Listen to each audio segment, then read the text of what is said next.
Se suman un montón de voces en un día que ha sido complicado. Gritos, empujones y tensión en el Congreso. Esto pasó, mirá. Escandaloso debate de comisión en diputados. Hubo empujones, insultos y golpes, mientras se exponía en torno al proyecto de reforma previsional. Hay trompadas, y acá podemos ver. Se mete Rossi, el diputado Rossi. A ver, allí está empujando Rossi también. Rossi está intentando separar. Un bochorno. Esto no puede pasar en el Congreso de la Nación. Me parece que si de entrada se hubiese dejado establecido que iban a poder hablar representantes de la sociedad civil, además de escuchar a los dos ministros, hubiese funcionado todo de forma mucho más tranquila. Nos prohibieron directamente la entrada. Nosotros somos los que tenemos que ir a defender nuestro derecho y viene que quién son los hijos de puta que votan en contra nuestra. Tumultuosa, caliente, la verdad que había muchísima gente que representa a los jubilados que querían hablar. Lo que está haciendo el gobierno está mal, objetivamente está mal, está achando jubilaciones. 300.000 jubilados esperando por cobrar lo justo y ustedes esperaron a que murieran. Irresponsables, incoherentes. Lo más notable de Mazot es que hizo una cantidad de críticas muy duras a nuestra gestión, pero no dijo una palabra para defender el proyecto. Hemos oído voces que nos gustan y voces que no nos gustan, pero hemos sentado... Yasky, déjame terminar de hablar. No, Yasky. Lo que se plantea como opcional, que seguir trabajando, va a ser obligatorio, porque va a ser tan paupérrima tu jubilación que te vas a seguir quedando trabajando. La ley vigente, que fue diseñada por el kirchnerismo, que mentía con los índices, por lo tanto tuvo que incluir la recaudación de impuestos dentro de la fórmula para suplir la mentira que llevaban adelante con los índices. Estamos protegiendo los recursos de los jubilados. Quitarle a los sectores más desposeídos de la Argentina su poder adquisitivo, hacía acordar a esa famosa historieta, pero al revés, eran Hood Robin, le estaban robando a los pobres para darle a los ricos. Esto es parte del sistema que estamos proponiendo, un sistema que a partir de las expectativas de mercado con respecto a la inflación del año que viene, va a tener una posibilidad de recupero del poder adquisitivo de los beneficiarios del sistema previsional y que para el año 2018 estimamos una movilidad real, es decir, una variación a favor del beneficiario de arriba del 4%. No hay explicación posible. La única razón es que el gobierno necesita plata para pagar intereses de la deuda, para pagar otras cosas, y achando a los que menos tienen. ¿Quieren pedir por la guita? Vamos juntos a Ezeiza y a Marco Paz. No sintamos culpa. Estamos arreglando lo que otros no tienen los huevos para arreglar. Sumamos invitados, saludos a todos, gracias por estar. Burgueño, ¿cómo le va? Hola. A ver, explíqueme económicamente fácil qué está pasando y qué pasa con esto de que no hay plata. Y lo mismo que hace 12 años. El Estado gasta más de lo que recauda, alguien tiene que de algún lugar hay que sacar esa plata. ¿Y cómo corren los jubilados de todo esto? Porque es relativamente fácil, no aprobar la ley, evidentemente, pero es relativamente fácil. En lugar de destinar plata a los jubilados, que ya estaba presupuestada, ese dinero, 80.000 millones de pesos, van a bajar el déficit.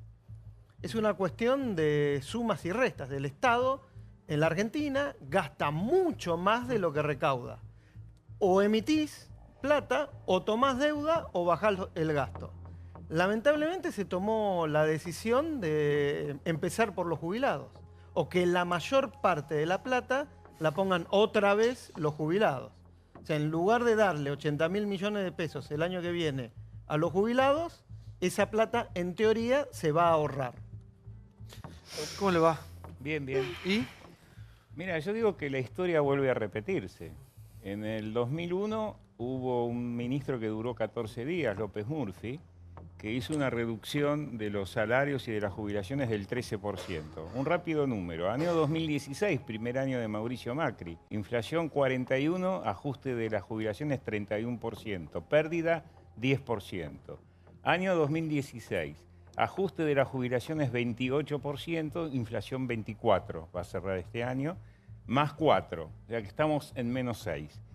Pero en marzo corresponde un ajuste del 11 al 12%, pero van a ajustar un 5%.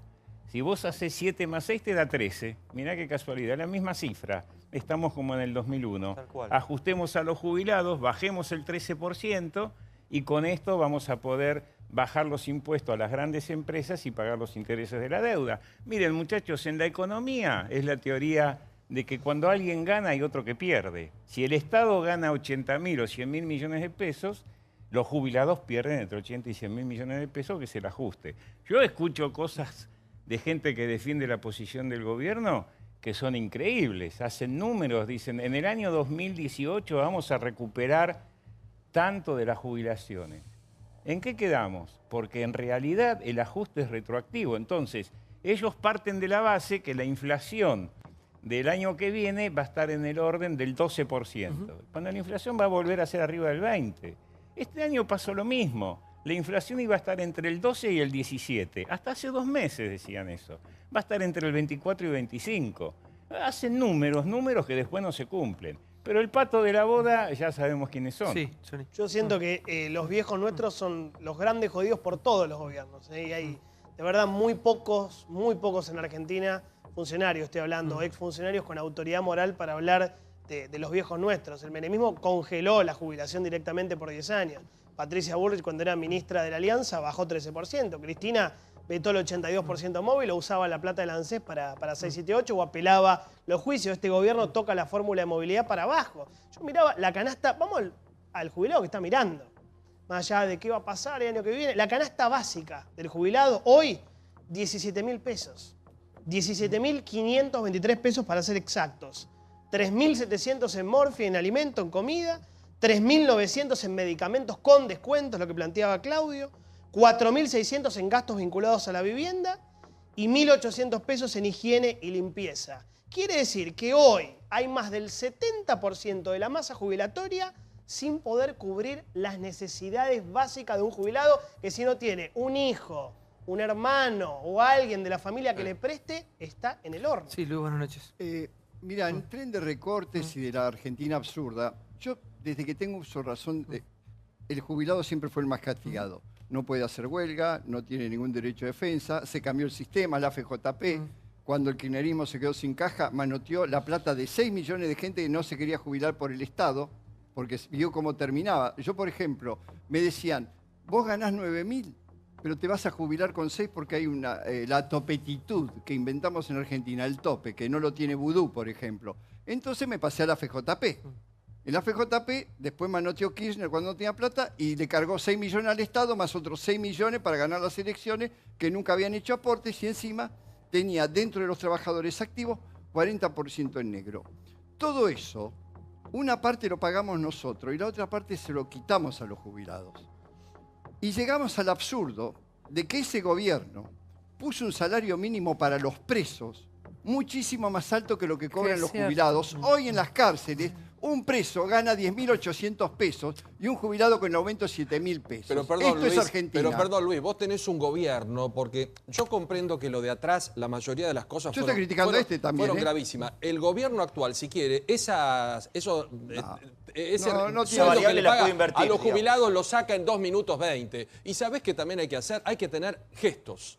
Hay que tener gestos, porque che, si ajustamos la política no es nada. Hoy salieron unos memos donde el Congreso está gastando 1 millón de pesos en unos pin de oro que son una reverenda idiotez, o unos bolígrafos de no sé qué cosa, o algunos diputados papeloneros cambian pasajes y lo transforman en plata. Te doy un ejemplo que vivimos acá en Intratables. Perdón, hagamos el ajuste de la política. El Correo Argentino no puede tener 1.700 empleados. La biblioteca no puede tener 1.200. No puede tener cada diputado 800.500 parásitos alrededor que dicen son asesores o no sé qué cornos son, choferes, un montón de cosas que no van más. Facundo Moyano contó acá que un diputado provincial es una vergüenza lo que le significa desde el punto de vista de costo al Estado. Córtenlo, no jodan primero con los jubilados. Pero déjame darte otro ejemplo. Acá en Intratables, cuando tratamos las pensiones por discapacidad, que se descobró que un montón eran truchas y la quisieron anular, salió un fallo de la justicia en contra y se rasgaron las vestiduras para seguir pagando. Lo de los diputados y los contratos es un negociado. El diputado se queda con una parte, otra parte va al bolsillo del trabajador y el 50% se lleva el ñoqui. Nadie corta esa industria. ¿Vicky? No, la verdad es que me parece que es una ley perversa, ¿no? Digo, para que quede claro, porque me parece que a veces se habla difícil y la gente nos cuesta entender. Para que quede claro, un jubilado que con el aumento de acuerdo a la fórmula actual, en marzo del año que viene cobraría más o menos 900 pesos más. Digo, la mínima está en 7.300, un poquito menos. Cobraría 900 pesos más, que es poco, pero bueno, es algo. Va a cobrar menos. Digo, la pregunta que hoy Duhovne no me pudo responder es eso, va a cobrar bastante menos, va a cobrar menos de la mitad. Entonces, el problema es a quién eligen ajustar y sobre qué base eligen un proyecto de sustentabilidad. Recién por acá, no recuerdo quién, decían, bueno, si vos tenés mucho gasto, tenés que reducir ese gasto. ¿Cómo elegís reducirlo, no? ¿Y a qué es lo que consideramos gasto? Porque la verdad que una persona, hay como distintas formas de aportar a la caja del ANSES. Una de las formas de aportar es comprando cualquier cosa. Cualquier persona que venga a este país y compre algo por el IVA, antes de la reforma, iba a aportar a la caja del ANSES. Entonces eso de que se jubiló gente sin haber aportado, bueno, no hacían los aportes. La gente que no tiene trabajo que esté en blanco, que esté registrado, Formal, sí. trabaja de forma no registrada, de forma precaria. Esa gente precaria también aporta al ANSES, digo, porque también se habló mucho de gente que no merece la jubilación porque no hizo los aportes en blanco. En todo caso, el Estado debería hacerse cargo de que no persiguió durante todo este tiempo y parece que quiere redoblar esa apuesta y seguir sin perseguir a quienes tienen empleados no registrados, ¿no? Tenemos un Estado que en eso tiene una gran deuda, pero es una deuda del Estado y no de la gente que no puede hacer aporte. Sí, desde que yo me enteré de este tema, Ismael Bermúdez me hizo una entrevista, el tema lo veo de la siguiente forma. Si la fórmula que se debería aplicar o que se va a aplicar implica una merma de la jubilación que va a percibir el jubilado, entonces la ley es inconstitucional. ¿Por qué? Porque en materia de derechos humanos hay dos principios fundamentales. Uno es el de progresividad. Hay que tender a dar cada vez una mayor protección a los derechos, sobre todo a los derechos sociales. Y el otro es el de no regresividad. Es decir, cuando se ha alcanzado un determinado punto, lo que se puede es subir. Uno puede pasar el techo, pero no puede volver para el piso. Y eso está absolutamente Igual estamos regulado. discutiendo las migajas de algo muy básico. Sí, Imagínate lo que estamos discutiendo. La Podría OIT, trabarse en la la OIT en su resolución. Aunque sean migajas, ya estamos en Es un derecho inconstitucionalidad. adquirido. Porque dos Coincido. tratados lo establecen. No es una A ver, esperen que está Clara interpretación. Salguero, que es especialista en la tercera edad en la jubilación. Por favor, te escucho. No, mira, el sistema previsional, buenas noches a todos. El sistema previsional es un sistema que está colapsado, que desde hace mucho tiempo no se financia con recursos genuinos. ¿Desde que hace tienen cuánto? que ver Pues desde que yo nací, años. toda la vida. Sí. Esto fue colapsando desde la década del 50, de a poco cuando nace en la Argentina el sistema de reparto. Ningún gobierno, Santiago, ningún gobierno ha implementado con los jubilados medidas que implicaran una solución de fondo. Todos fueron aplicando o medidas aniquiladoras o medidas parches paliativos. Porque, a ver, la ley de movilidad, vamos a lo más reciente. La ley de movilidad ha sido una buena ley porque en el balance desde el año 2009 ahora no pudo con la inflación en el año 2014 y en el año 2016. El Programa Nacional de Reparación Histórica también ha sido una buena medida, pero reparación histórica no ha reparado a todos, entonces ha sido una medida hasta ahí. La ley de movilidad ha sido una buena medida, sí, como alivio, no solucionó el tema de fondo. Entonces tenemos un sistema previsional colapsado que no puede pagar la cantidad de prestaciones que hay. Cristina, el gobierno de Cristina decía 98% de cobertura. Este gobierno también habla de una alta cobertura, sí, la hay, pero si un sistema no puede responder al pago de esa cobertura, no hay solución. El sistema hay que reformarlo, el déficit fiscal hay que bajarlo, pero la realidad es que no se puede comenzar el camino por el lado de los jubilados, porque el jubilado pierde desde el momento simplemente que se le aplaza, se le dilata en el tiempo un aumento. Sí, por favor, Natalia. Sí, bueno, a su vez, con respecto a lo que se está conversando, me parece que uno de los déficits del gobierno en este caso, que con mucha voluntad y manifiesta de querer ordenar el sistema, en algunos casos se excede de planillas Excel. Pasó con... Tarifazo. Con Tarifazo, exacto, sí. Con Tarifazo, no solo, también pasó con el tema de las sillas y los discapacitados y demás. ¿Puedo ver el discurso de Massot? Sí, por favor. En ese caso... Yo pregunto, ¿quién debe ocuparse de una evaluación programática para que la Argentina empiece a funcionar en este equilibrio? Esperá que ya me contestás. Pará, porque quiero ver un poquito el humor, ¿no?, que se manejó ahí. Un clima muy tenso. Y recuerden que cada uno de ellos que están ahí están representando los intereses de todos los argentinos. Es decir, que el futuro de este país, de nuestros jubilados, de nosotros, de todos, está en manos de todos estos hombres, de todos los partidos políticos, sin distinción de banderas políticas, que hicieron y se comportaron de esta manera. Mirá. Mamarracho. Diputado Massot tiene la palabra. Gracias, señor presidente. Como siempre hemos hecho hace 2 años, desde que nos hicimos responsables, y esta palabra es muy importante, porque carece en este recinto esa cualidad en muchos de los presentes. Yo no soy para nada amigo de la grieta. La desprecio. La grieta arranca con la irresponsabilidad de los que gobernaron y hoy con mucha liviandad se dedican a criticar lo que ustedes mismos formaron. Prendieron fuego a la casa y se quejan del olor a humo.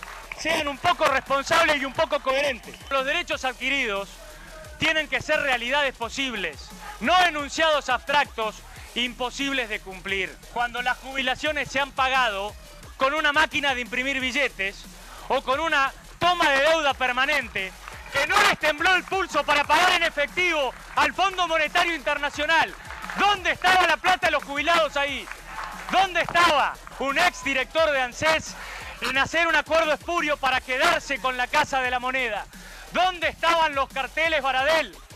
¿Dónde estaban los carteles Palazzo cuando se quedaron esperando la muerte de 300.000 jubilados? Esperando por cobrar lo justo. Y ustedes esperaron a que murieran. Irresponsables, incoherentes. Háganse cargo, Gioja. Usted es el presidente del Partido Justicialista. ¿Cómo salimos de este quilombo en el que ustedes nos metieron con madurez? Andá, sentate, yo no bajo el tono. Andá, sentate ahí que no se escuche. Ahora bánquensela. Ahora nos van a escuchar a nosotros. ¿Quieren pedir por la guita? Vamos juntos a Ezeiza y a Marcos Paz y pidamos por la guita. ¿Por qué no vamos ahí a pedir por la guita? No sintamos culpa. Estamos arreglando lo que otros no tienen los huevos para arreglar. Ahí marcaba recién claro un poco el ayer y hoy. Y yo me pregunto, ¿qué pasa mañana? ¿Qué pasa hacia un futuro? No podemos estar discutiendo ningún cambio previsional, absolutamente ninguno, sobre una base de haberes mínimos de 7.246 pesos. Yo ni decía hace unos momentos el tema de la canasta. La canasta está a 17.523 pesos. El 70% de los jubilados y pensionados en la Argentina no llegan a cubrir a la canasta. Tenemos 3 millones de jubilados que ganan la mínima y tenemos otro tanto que ganan haberes medios que están en 15.000 pesos. A ver, si durante años la plata de la Seguridad Social no se hubiera ido para otros fines, si el Fondo de Garantía de Sustentabilidad no se hubiera utilizado en muchas oportunidades en asistencialismo populista, hoy habría plata y la situación de los jubilados sería distinta. Habría plata para levantar esos pisos de 7.246 Perdón, pesos. y sin mirar para atrás, porque yo comprendo que lo de atrás ha sido lamentable, pero no corrige el futuro. ¿Cómo salimos de esta situación con un sistema colapsado, con jubilaciones como dice Santiago, que son lamentables? Sí, por favor, ¿cómo salimos? ¿Cómo salimos? Lo primero con laburo. Claro, ¿no? el Esto mercado es de laboral. Claro. Armar un ajuste bajando el gasto en 80.000 millones de pesos a los jubilados, no hay que ser un genio para hacer ese plan económico. No, primero, a ver, uno sabía que después de las elecciones se venía un plan de ajuste fiscal, porque ya lo había dicho el presidente, había que bajar de 4,5, que va a ser el déficit este año, a 3,2. Es mucha plata, son 130.000 millones de pesos. Entonces, uno sabía que el gobierno estaba armando un plan para reducir el gasto y aumentar los ingresos. Ahora, que ese plan estuviera basado en no darle la movilidad jubilatoria a los jubilados, no demuestra mucho laburo atrás, no demuestra mucho que estuvieron muchos meses rompiéndose la cabeza. Pero esto es una parte del plan. La otra parte es la reforma impositiva, basada en aumentar los impuestos. En un país donde ya no damos más abasto de los impuestos que pagamos. No, y eliminar contribuciones, que vos ahí deteriorás más el mercado laboral y la plata que entra al ANSES. Vos tenés una población activa, sobre 44 millones de habitantes que tiene la Argentina, una población activa de 20 millones. De esos 20 millones económicamente activos, 10 millones de personas en este momento en la Argentina están con problemas de empleo o trabajan en negro. Entonces eso impacta directamente a las jubilaciones. Tenemos un trabajador por un jubilado. Bueno, ahí, ¿ves? Ahí habría que elaborar. ¿Cómo haces para que un país que tiene 30% de evasión impositiva empiece a bajarla en serio, laboral, impositiva, etcétera? Claro. Y ahí sí vas a empezar a obtener. En la reforma laboral trabajaron en ese punto y decidieron perdonar a los empleadores que bueno, no registran a sus empleados. En lugar de pensar un plan trabajado también con los empleadores, con las empresas que generan empleo, para bajar esto, para que sea más sencillo, para que sea menos oneroso, pero para que los empleados estén registrados y haya mayor recaudación, trabajaron en todo lo contrario. Digo, ¿cómo podés hacer para pensar? No solo, digo, hay que trabajar, hay que generar fuentes de trabajo, pero también hay que pensar a qué sectores, porque hay algo que hay que darse cuenta. Durante estos 2 años, el gobierno había recibido el país que había recibido y que ya sabían que estaba, ¿no? Digo, por ahí se encontraron alguna otra cosa, pero estaba. Eso lo habían recibido. Tomaron decisiones y las decisiones que tomaron, todas fueron en otra dirección. Empezaron eliminando las retenciones a las grandes mineras multinacionales que explotan nuestro país. Digo, muchachos, le sacamos, no había plata, tenemos un déficit enorme y le sacamos plata a los jubilados y a los niños en el país. Digo, los niños que son los beneficiarios de la asignación universal por hijo son los niños que están por debajo de la línea de pobreza. En Argentina, Santi, 1 de cada 2 chicos que nacen menores de 14 años son pobres. Y a ese pibe le sacan la plata. Pero ¿por qué no se meten con las mineras? Pregunto. A ver, Arenaza. Bueno, lo que pasa es que... Se rasca la oreja, Arenaza, sí. Se estaba rascando la oreja, sí. Donde estás criticando, ¿no? Cuando te pica la oreja, sí. Claro. Eso es una tía. Están hablando mal. Sí. Sí. Hay 14 millones de personas. Por favor. En primer lugar, con respecto a la fórmula, construir para el futuro sobre la base de la mentira, cuando todos sabíamos que la fórmula era para disimular la gran mentira del INDEC, porque imagínense ustedes qué hubiera pasado si los jubilados cobraban lo que el INDEC le decía, la falsa inflación. Entonces, empezar a construir hacia el futuro sobre una fórmula mentirosa es una locura. Y es fácil decir las mineras, le bajaron las retenciones a la minera. El ingreso que producen las mineras en términos laborales y en términos de ingresos en provincias que son muy pobres, el impacto sería terrible. Entonces es fácil siempre criticar y no ver el impacto que tendría. Es fácil criticar. Catamarca es una provincia pujante gracias a la minería, a la mega minería. ¿Y vos qué haces con los miles y miles de empleos que te produce la minería? Yo estoy de acuerdo. Yo estoy de acuerdo. Yo estoy de acuerdo. Yo estoy de acuerdo. Yo estoy de acuerdo que hay que regular, que hay que controlar y en todo caso habrá que hacer un plan. Pero de un día para el otro vos no podés hacer. Pero vos de un día para el otro decidiste que había que sacarle le bajaron el impuesto impuestos a las mineras, le bajaron el impuesto al agro. ¿Vos sabés la cantidad de pequeños y medianos? Pero no, a esos sectores no le bajaron los impuestos. ¿Cómo que no? Al agro le bajaron. Ustedes le bajaron las retenciones. Al sector concentrado del agro. Andá a mirar un poquito las economías regionales. Vos no vas al interior. Espera un minuto. Hay miles y miles de pequeños y medianos. A ver. Quiero retomar y barajar de idea de nuevo. Tenemos que sacar entre todos este país. Este país lo hacemos todos nosotros a través de nuestro representante, que ahí los veíamos recién haciendo esto. Mirá qué lindo. Que un pochorno fue. Pero, digamos, acá se sale con el gobierno y con la oposición también. Aldo, vos que sos un tipo que has pasado por todas. Esto que se vio hoy también, nuevamente esta polarización en el Congreso. Le hace muy mal al país. ¿Y en qué lugar queda la otra oposición, digamos, la que no está radicalizada en... Y queda en una posición muy difícil, porque la gente se polariza. Yo te digo, yo ando por la calle, viajo en subte, viajo en colectivo, en lo que puedo, y hay mucha disconformidad en la gente. Te pregunta qué se va a hacer, qué va a pasar.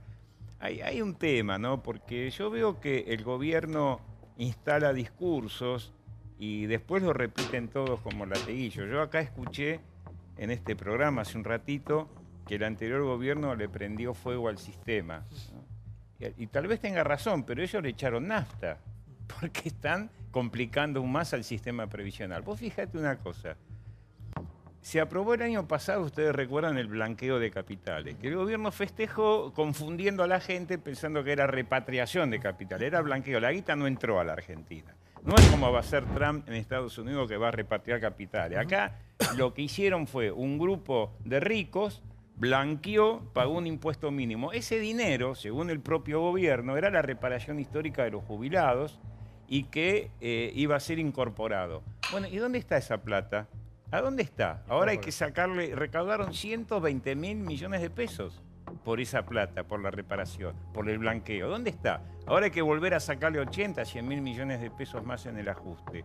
Entonces, hacen trampas en el planteo. Técnicamente yo podría rebatir todo lo que está diciendo el gobierno. Hoy Duhovne dijo 2 o 3 cosas técnicas que son una barbaridad, hablando del ajuste del año 2018.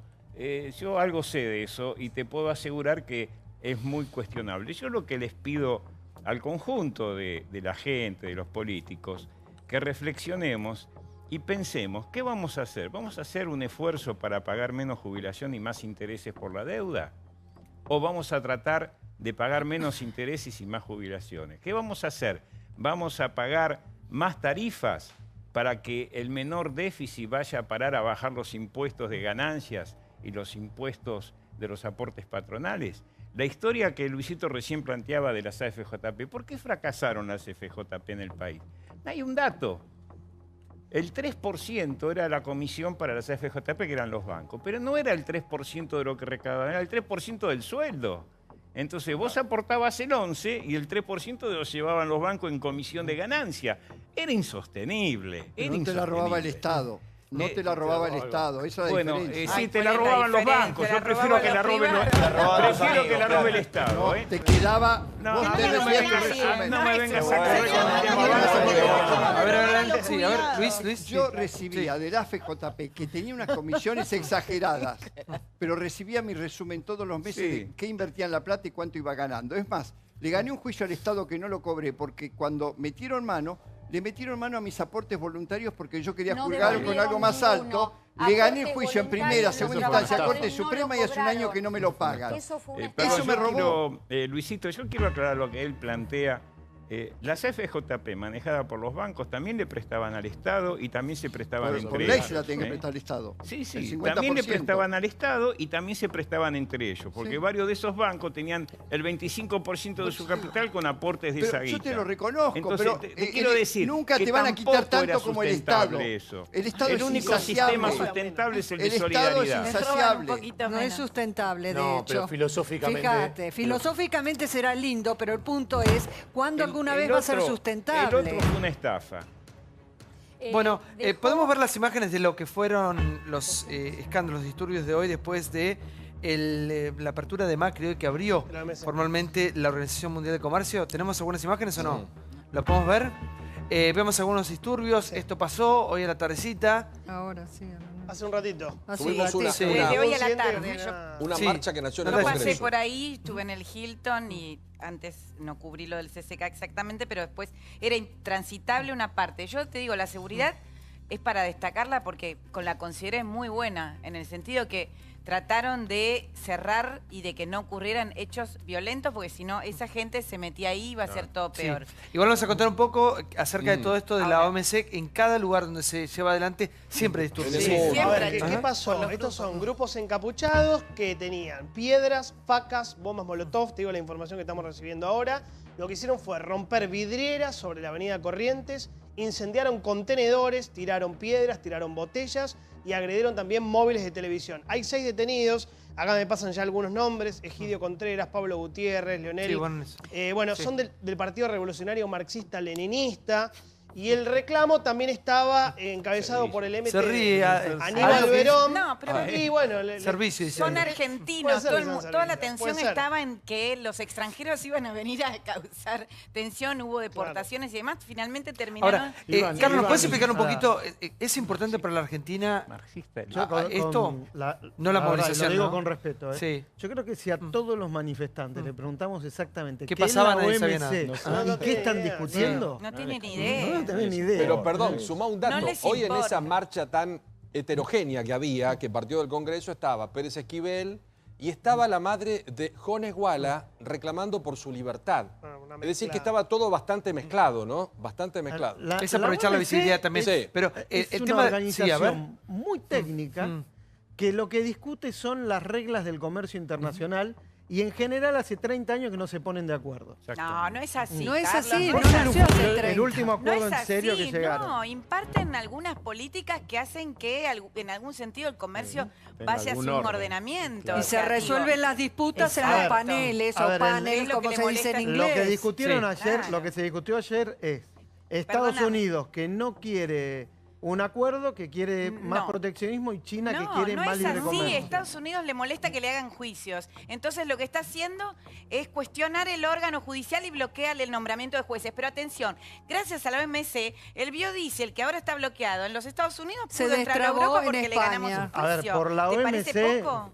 vos sabés lo que te quiero y te respeto. Por la OMC... Que no tiene nada que ver con la Bueno, OMC. pero por igual. la OMC, Argentina va a poder exportar tuvieron algo o no? biodiesel a Porque Estados ahí Unidos. parece que... Se están pasando algo. Tuvimos una amistad y la grieta nos dividió. generó duda. Eso pasó. Ahora, en serio, La por la grieta, OMC, perdón, ¿quién ¿vos está crees que Ahí la está casado, Argentina... Eugenio, disculpe, está Está casado. casado, tiene un bebé. Disculpe. Amor y odio. Bueno, tienen pasado, también tuve una vida, sí. No, no tuvimos pero no, nada no, más no. que una gran amistad. Viajamos un montón a No, cobertura. bueno. No aclares que ocurece. Por No eso. quería llegar a tanto.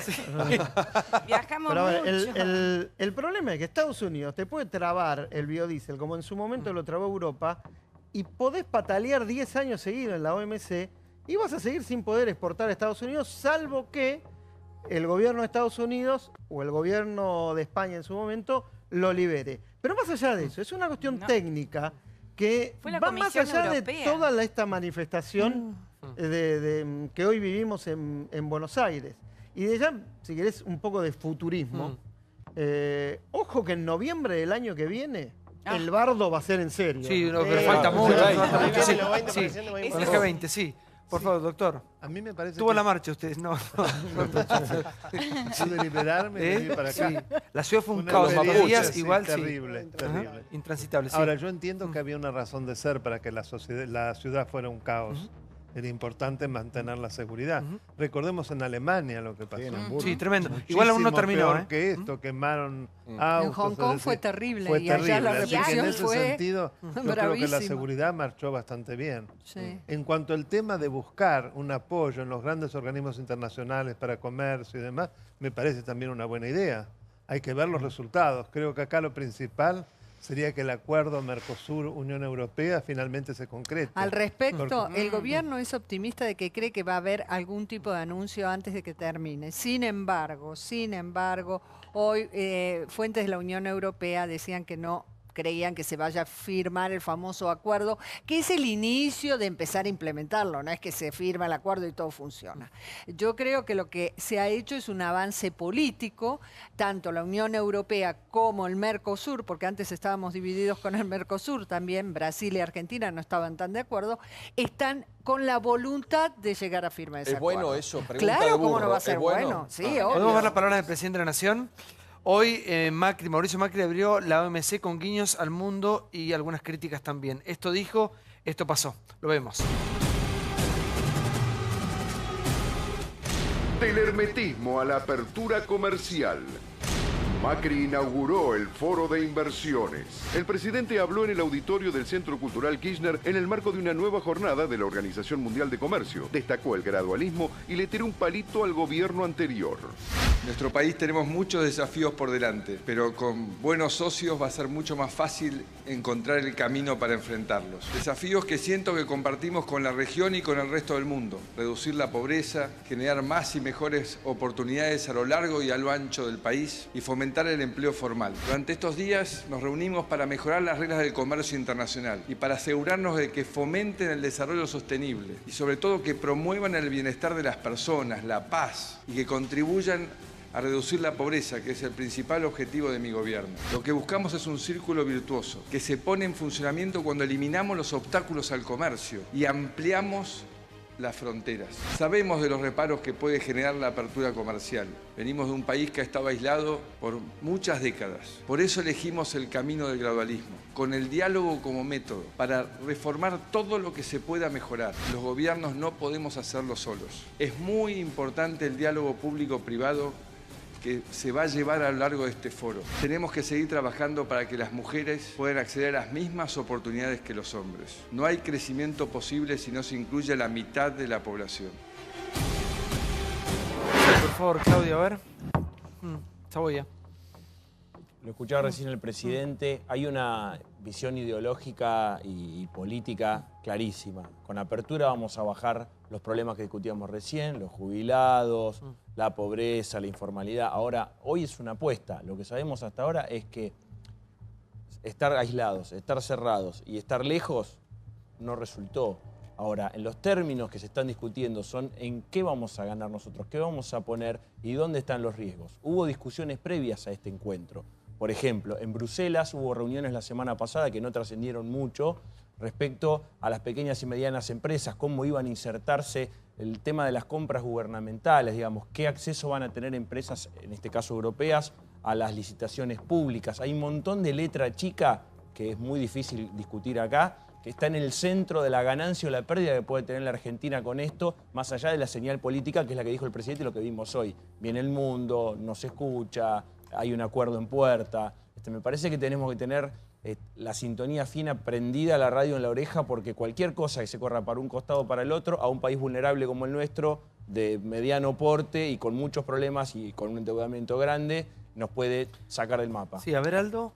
Sí, en primer lugar, la Organización Mundial de Comercio es un organismo de segundo grado. Hoy la más importante es la OCDE. La OCDE fue la que en el 2003 aceptó parcialmente el ingreso de China y que modificó el paradigma de la economía mundial. China se constituyó en el gran demandante de materias primas y en el gran oferente de productos industriales. Eso le dio un gran beneficio al país. Cada 10 años la OCDE revisa si los países están en condiciones de incorporarse a la OCDE. China todavía está cuestionada porque no es una economía de mercado. La Organización Mundial de Comercio lo que está discutiendo son algunos acuerdos bilaterales. Es importante, pero más importante es lo otro, lo que decíamos el año que viene cuando venga el G20. Ahora, yendo de lo mejor a lo peor, es mejor ir a un acuerdo con la Unión Europea a través del Mercosur y no en forma individual. Así bueno, que yo aplaudo, eso es lo que se está buscando, ¿no?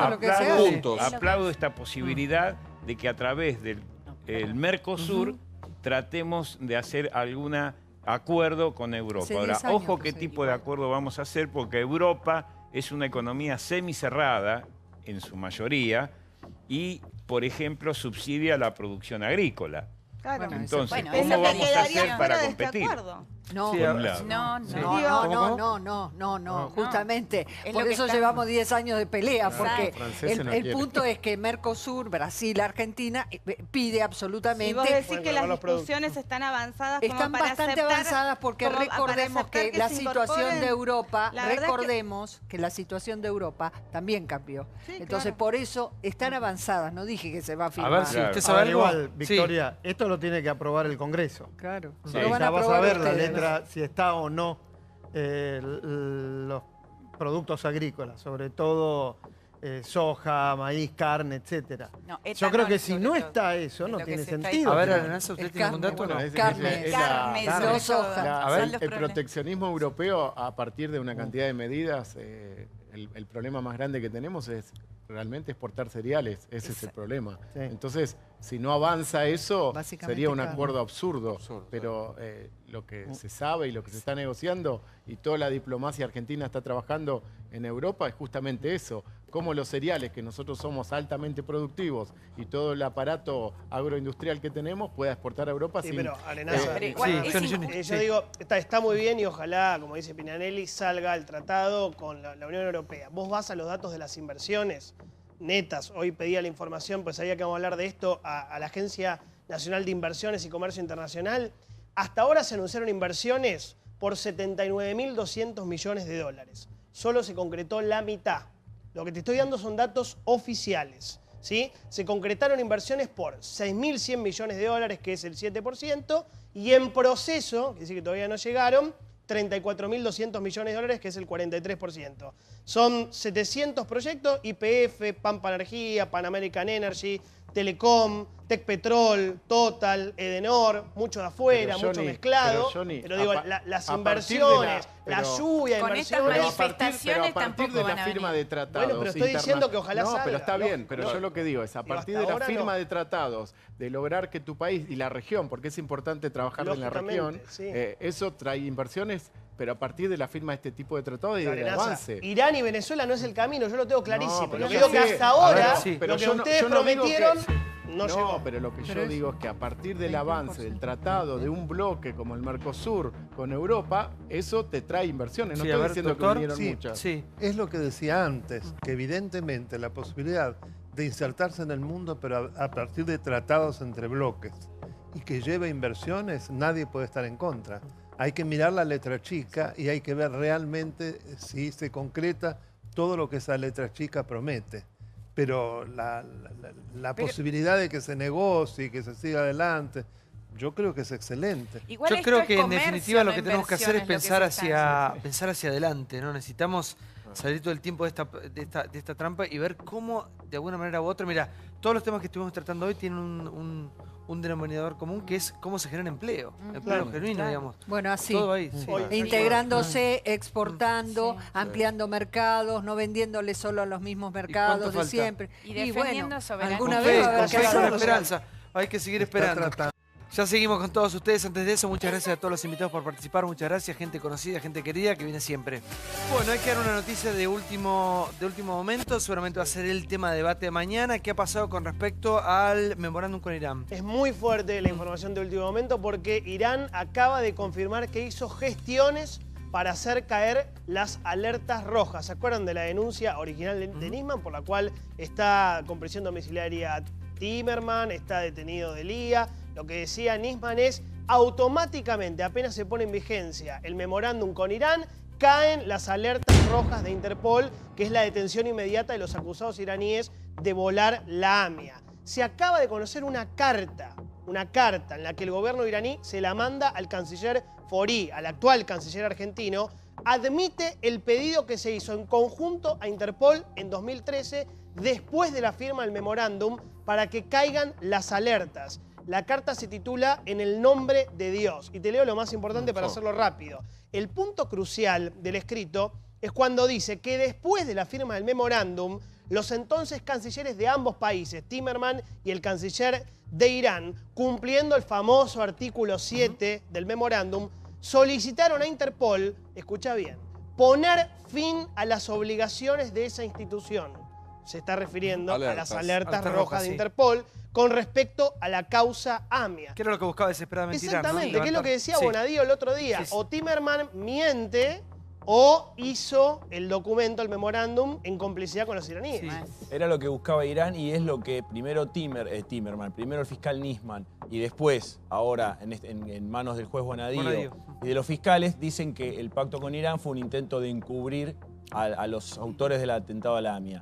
¿Por qué? Bonadío dice en la sentencia del otro día, en las 500 fojas que comentamos ya aquí, que el pacto con Irán fue operativo en el minuto 1 y que lo sigue siendo hoy. Es una frase que él mismo pone en mayúscula, es muy fuerte, porque dice que las ratificaciones de los parlamentos, que después Argentina declaró inconstitucional y que Irán ni siquiera trató, eran más una formalidad, y cita un ejemplo que nosotros no lo comentamos. Habla del barco de Greenpeace, que en los años 80 también tenía conflictos por estar molestando a los rusos y a los japoneses que cazaban ballenas. Lo que dice es, hubo unas alertas rojas, los rusos se cansaron, pidieron la captura, y cuando empezó la negociación, hubo un llamado en las alertas rojas esas igual al que tienen los iraníes y nadie más los buscó. Por lo tanto, ese tipo declara en la causa y dice, lo mismo pasa con los iraníes, el pacto está vigente, esta carta de la que habla recién Johnny, que fue conocida hace unos minutos, ratifica eso. ¿La firma alguien? Sí, la firma el canciller Zarif, que 4 es de el canciller noviembre, de Irán, ahora. que se lo manda, lo felicita Fori por el nombramiento y demás.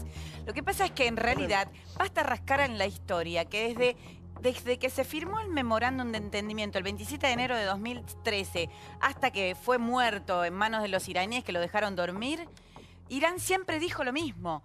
Las comunicaciones, en marzo de 2013 hay un comunicado de prensa de la Cancillería iraní donde dice que están contentos y que las alertas ya no tienen sentido. Cuando aquí mentían y decían en realidad que las alertas nunca se iban a dar de baja, pero Irán en realidad, curiosamente, nunca mintió. Siempre tuvo en claro que el propósito de ese acuerdo era que las alertas se levantaran. Es muy fuerte Ahora, que... Es un comunicado en marzo de 2013. El interrogante sigue siendo el mismo, ¿no? Porque cuando se firma el memorándum todos sabíamos que el objetivo de Irán era que se levantaran las alertas rojas. Yo me sigo preguntando cuál era el objetivo de Argentina, porque el comercio ya venía subiendo y subiendo bastante. Entonces vos decís, bueno, ¿qué había detrás? Chávez. 1.200 millones de dólares. Era económico y regional, y una alianza regional. Pero era económico porque, si bien es cierto que las exportaciones hacia Irán venían creciendo, lo que también Irán iba a dar era dinero fresquito, importación de gas, teníamos un serio problema, ellos nos iban a exportar energía y obviamente iban a tener una contemplación en el pago porque nosotros teníamos una balanza deficitaria. Pero también está la unión con Chávez, el rol regional que se quería dar. Ahora vamos a repetir, la información. Una consulta para los compañeros. ¿Cómo puede influir esto, que es una ratificación fuerte, en el marco de la investigación y la justicia? Porque acá tenemos dimes y diretes, pero ¿esto puede influir mucho? Sí, puede influir mucho, si bien ya están dictadas las órdenes de detención, que me parece lo más fuerte, lo más escandaloso de los últimos tiempos. Esto ayuda a la idea que tenía Nisman, a la idea que mantiene Bonadío, porque Bonadío en otro tramo del fallo del otro día dice que además hubo un intercambio de mails entre Eduardo Sahin, que era el segundo de Timerman, el vicecanciller, y Moshe Barahwan, que era un funcionario iraní, donde dice que prácticamente el memorándum se preparó entre los dos, pero con mucha redacción por parte de Irán. Contestando un poco la pregunta de Gustavo, es si el interés argentino era limpio, era de verdad llegar a la verdad, ¿por qué tanta influencia de la gente de Irán en esto? Y ahora la primera vez que Irán de manera oficial dice sí, queríamos que se caigan las alertas y hubo una gestión con Timerman para eso. En estas últimas horas hubo declaraciones importantes de Ronald Noble, el ex jefe de la Interpol. Salió al cruce Bonadío y dijo que su informe es falso, engañoso e incompleto. Y Dan Jagroski hizo una muy buena nota con él mano a mano, le preguntó si Argentina alguna vez le pidió que levante las alertas rojas del caso AMIA, dijo no, nunca. Le preguntó, ¿alguna vez Irán le pidió que levante las alertas rojas? Y en la explicación, primero da una introducción, dice, respecto a Irán, puedo decir que sí, Irán pidió levantar las alertas, entonces su pedido fue rechazado porque las alertas nunca fueron removidas luego del memorándum. Digo, hay un importante testimonio y hay que leerlo, atentamente, toda la declaración. Perdóname, déjame cerrar algo. Bueno, y lo que dice Noble, Ronald Noble, alguien autorizado a hablar, el informe, lo que opina de Bonadío y de su actual causa. Mira, las pruebas que se están demostrando todas demuestran que Bonadío tiene mucha razón en función del encubrimiento que denunció Nisman. Podés estar de acuerdo o no que fue un acto de guerra, que es traición a la patria, que eso es otra cosa. Pero las pruebas de Bonadío te demuestran graves fallas y un encubrimiento, dolor intencional o no, no lo sé, pero es grave. Lo otro, lo último que te digo es que Ronald Noble es parte de la denuncia de Bonadío también y tienen un